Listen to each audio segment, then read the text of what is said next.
Well, I am the representative for the 1st District of Michigan, which encompasses the entire Upper Peninsula and the upper third of Lower Michigan. So especially here in Alpena, I go from Lake Huron to Lake Michigan and, of course, all of the shoreline of Lake Superior. But my role is to do legislative business, policy and law that affects the entire country, but from the perspective of what the residents of the 1st District of Michigan would want to have happen. Excellent, excellent. So today we're going to talk about the current state of the economy for Michigan, and a lot of small businesses have been affected by the COVID-19 pandemic. What have you seen, how they've been affected? Well, two things. Number one is we know the response, both local, statewide, and national, has been really kind of coordinated on the beginning end because we realized we had a serious issue here to deal with. At the federal level, a few months ago, we passed the Additional CARES Act to provide some economic stimulus to the states. Actually, more focused, not to the, through the states, down to that local business owner and that individual, whether it became stimulus checks or paycheck protection programs or, you know, those types of things. It was a good idea then for us to do that. Now, a few months later, now as the United States Congress, we're looking at what do we do next step-wise? Do we do more federal stimulus? I think the answer is, I believe so, but what we first have to do is assess what we did on the front end. Did it work? Did we get the money to the right places? Did it go to the small business owner? Did it end up in the pocket of that individual who no longer had a job because of the shutdown? Right, and also many families have been affected as well. Do you think that one-time stimulus check was enough for them, and do you see a second one coming? I don't know if that stimulus check is going to come because where the check needs to really go. An example, it needs to go to the individual, but it needs to go to the individual who was working, who was out of a check, out of a job because their business was shut down. And right now, people can file for unemployment in Michigan, but thanks to a federal, if you will, response, they're getting a $600 additional check. And in some cases, small employers have had problems reopening because they couldn't get their employees to return to work because they were making too much money. So that's one thing that has to be reviewed when it comes to we need to get the small businesses open again, get people employed, get people out and about, practice safe social distancing, do what you need to do, but we will get through this, but we have to get through it economically as well as physically. For sure, and as in your opinion, how has the state been doing so far in opening up businesses and getting the economy running again in the state? How has the state performed? I think we have not done as well as we could have in the state because look at it, we're a big state. We got 2 big peninsulas, and they're all part of the state of Michigan, and you can't focus all your tactics, techniques and procedures for, you know, if you will, safety and security and recovery based upon what happens in Detroit. We're not Detroit here. We have had a very, very, very low rate of testing positive, of deaths. We know the majority of those who perished, unfortunately, were in nursing homes. We know we could have done better. So the point is where Michigan can improve is to look at the entire state and say, okay, what we may need to do in Detroit is one thing. What we may need to do in Grand Rapids is something different. What we need to do in Alpena is something different than that, et cetera, et cetera. So it has to be a response based on the actual geography. Mm-hmm.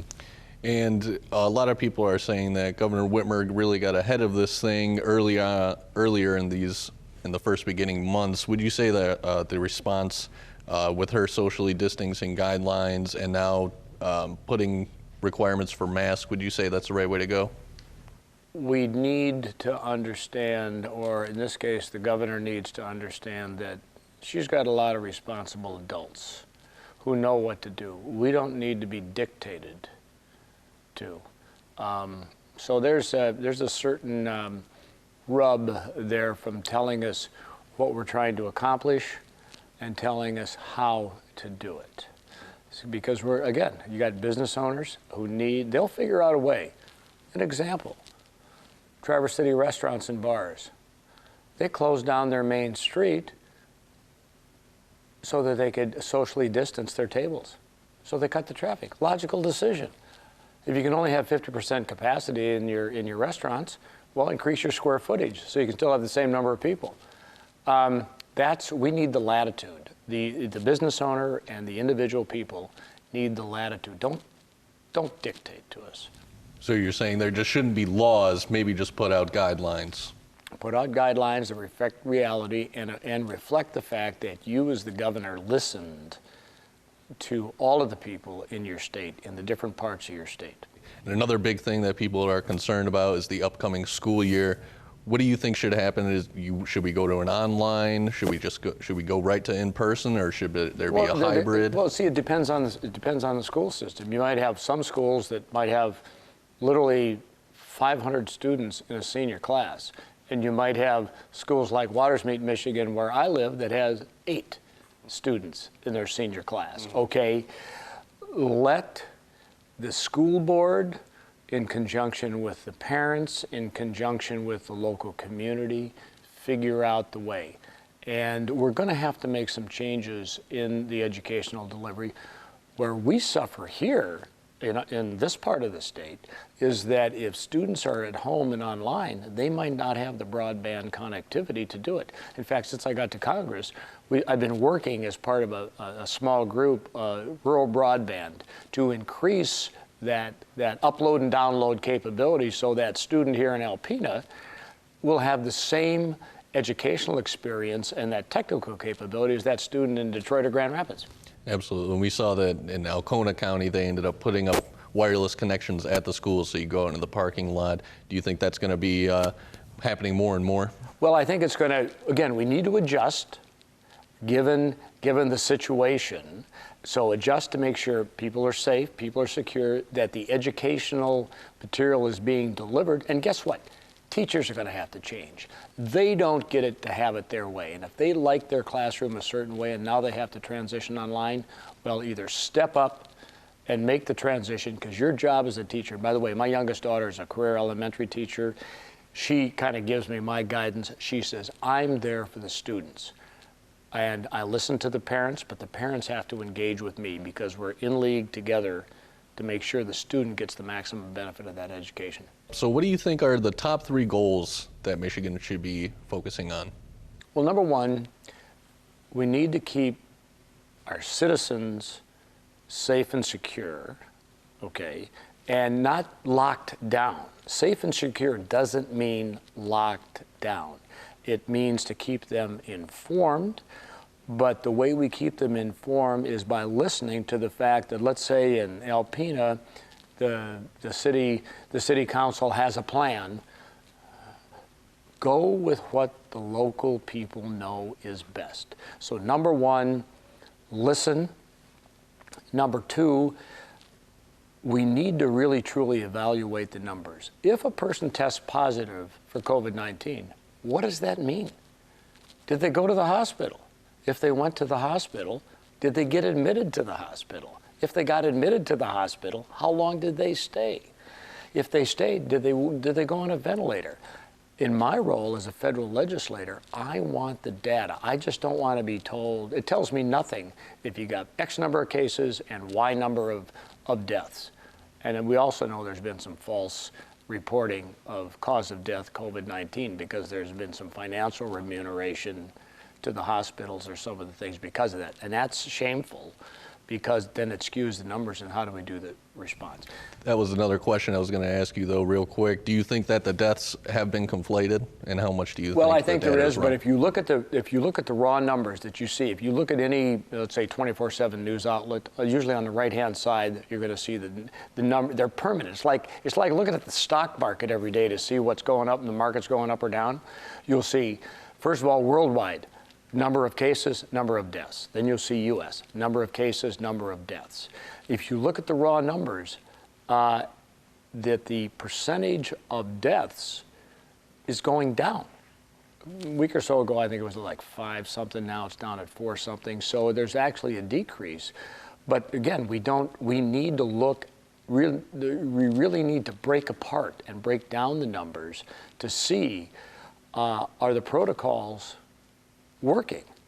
Is social distance making a difference? Are masks making a difference? But in the end, we have to be honest if we're going to create a response that is effective. Because if you use the example, if in the end masks don't work, and a face shield, a clear face shield that you would use in an operating room or in some, think of a welder's mask that was clear. If that in the end would be a better tool than a mask, well then be honest about it. Don't just make people wear a mask that doesn't work. For sure. And I didn't mean to interrupt you, but let's get that third goal for you. The third goal is to plan the way ahead long term. Just like our ancestors did 100 years ago when they were going through World War I and the Spanish flu pandemic all at the same time.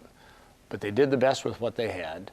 They got through it. So that third goal is to utilize the technology, not get sold totally on one scientific answer, because we know that environmental conditions are different. So really assess where we are, how we've done, what we've learned to that next step, knowing that there is going to be some type of resurgence. And not to compare it to the flu, but we know every year we're going to deal with some type of influenza. Question is, how do we do it? So that third step, which is critical, is be prepared for the future. For sure. And now in closing, Mr. Bergman, what is your message to Michigan residents? Well, my message to Michigan residents is, number one, we live arguably in one of the most beautiful, diverse states in the world.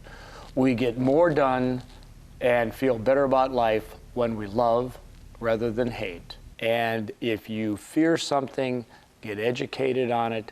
But there's nothing better than a good, warm hug or a handshake and a greeting to someone who may be having a tough day. You can make them feel better, and maybe if it's only a hug from 6 feet away, that's fine. But we are all God's children, and we are better when we work together. All right. Thanks so much for joining us today, Mr. Bergman. Thank you. Appreciate it.